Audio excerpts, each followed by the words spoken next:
If you're framing a wall for the first time, or you just need a quick refresher, you've come to the right place. In today's video, I'll walk you through the process of framing a wall in an existing bedroom. Plus, I'll share a pro tip that you definitely don't want to miss. It could save you a lot more than just time.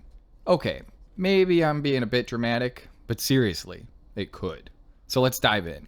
So for the first part of this build, we're going to start by removing the door from the existing wall. My goal is to reuse this door to keep costs down. Plus, it's still in good condition, so why not? Once the door's off, I'll go ahead and remove all the drywall from the existing wall. This will expose the electrical work for later on. The existing framing of the doorway will stay in place for now, except for the header, which I ended up using later on in the video. It's not really a big deal, but I just wanted to point that out. Don't have too much juice flowing in there. We don't want to get electrocuted today. With the doorway prepped, it's time to start laying out our new top and bottom plates, which will serve as the foundation for our new wall. What was that now? Now we're going to determine where the wall is actually going to be placed. And to do that, we're just going to pull some numbers off of the existing walls to make sure everything runs parallel or perpendicular, depending on which wall you're measuring from. I highly recommend taking the time to carefully measure every detail and double check your work. This ensures that your measurements are spot on and that everything fits together perfectly, which ultimately leads to a more precise and successful outcome.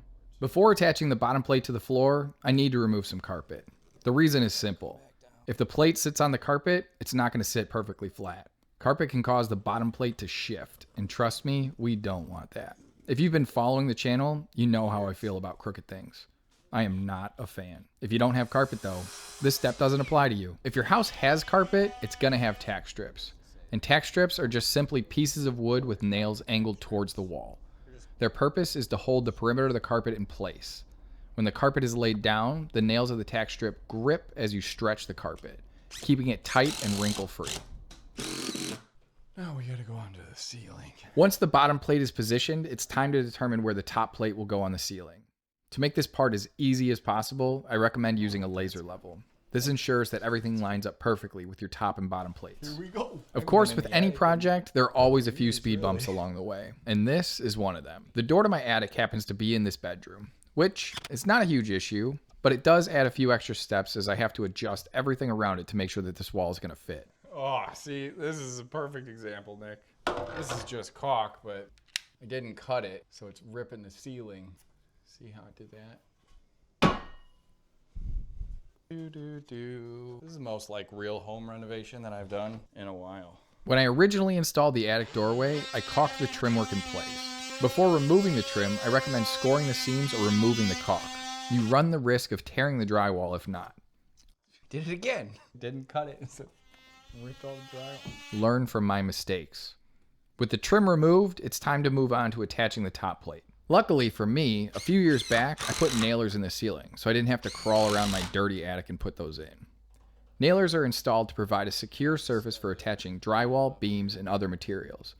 They're typically placed between ceiling joists to create a solid area for fastening, particularly when the existing structure doesn't provide enough support for the material being installed. Nailers help ensure a stable, secure attachment point for ceiling finishes and fixtures. With the top and bottom plate attached and secured in place, we're going to move on to measuring and cutting all of our vertical studs to the height of the wall, subtracting the thickness of the top and bottom plates. With the studs cut to length, we will attach them to the top and bottom plates by toe nailing them into place. Toe nailing is a carpentry technique used to attach one piece of wood to another. Typically, this is done by driving nails at an angle through the side of a piece of wood, like a stud or a framing member, into another piece, such as a wall plate or a beam. The angle helps secure the pieces tightly together when there's no direct way to fasten them with a straight nail or screw.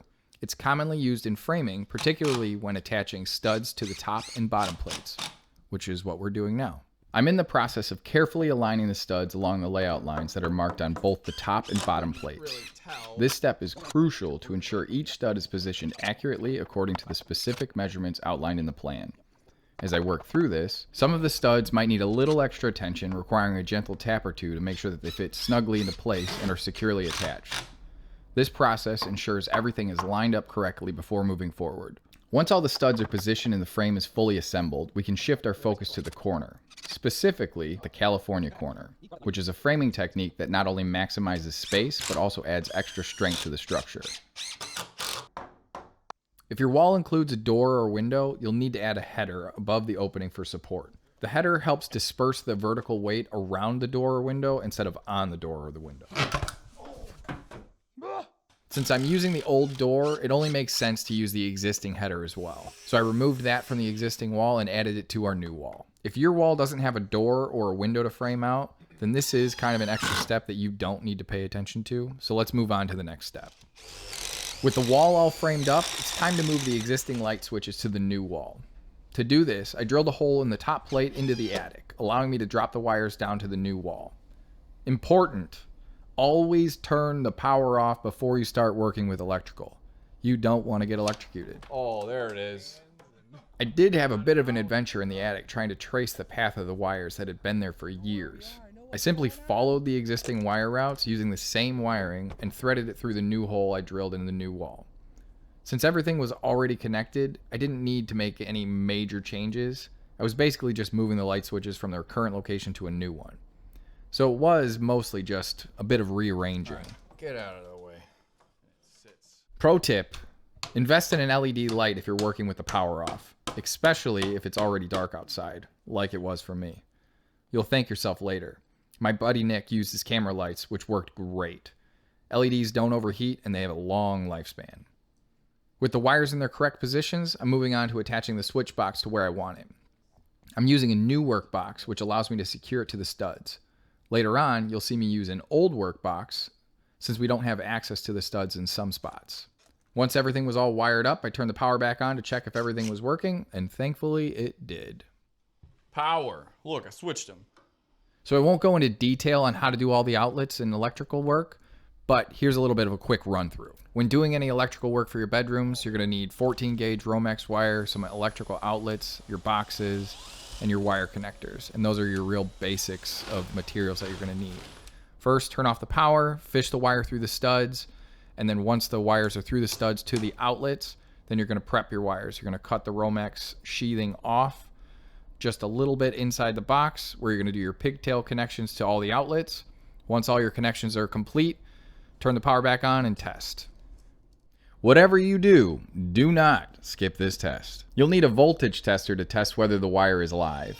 If the tester lights up green, it means there's no electricity. But if it lights up red, electricity is flowing through the wire. It's a crucial step not to miss. I'll include a link in the description for the voltage tester, along with all the other tools I used in this video. With all the framing and electrical done, we're going to move on to drywalling the wall. To install drywall on the wall, first measure and cut the drywall sheets to fit the space, trimming around outlets and corners as needed.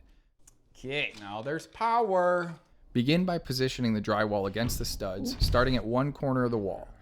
Use drywall screws or nails to attach the drywall, spacing them about 12 to 16 inches apart, ensuring the screws are slightly recessed without breaking through the paper. Continue attaching the drywall sheets, working your way across the wall. Once the sheets are in place, apply the joint compound to the seams, press the drywall tape into the compound, and smooth it out. After the tape dries, apply additional layers of joint compound, sanding between each coat until the seams are smooth. Finish by sanding the surface, cleaning off the dust, and then you're ready to prime and paint the wall.